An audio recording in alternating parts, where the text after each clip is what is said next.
বৃহস্পতিবার পবিত্র রাতে কেউ যদি এই দোয়াটি 100 বার পরে কোনো দিন পৃথিবীর কোনো মানুষের কাছে তার হাত পাততে হবে না, পৃথিবীর সব কিছু তার পায়ের নিচে আল্লাহ হাজির করে দিবেন।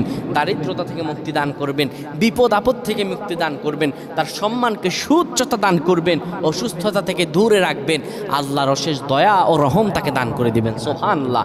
বৃহস্পতিবার রাত এটি গুরুত্বপূর্ণ রাত। এই রাত সপ্তাহে একদিন আসে।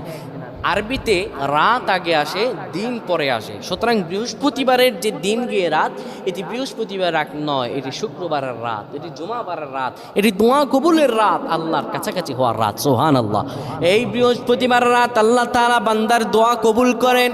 কেউ যদি বৃহস্পতিবার রাতে ঈশা নামাজের পরে পবিত্র হয়ে ইয়া হাইয়ু ইয়া হাইয়ু ইয়া হাইয়ু ইয়া রফিয়ু ইয়া রফিয়ু ইয়া রফিয়ু এই দোয়াগুলো পড়তে পারে 100 বার, আল্লাহ রাব্বুল আলামিন তার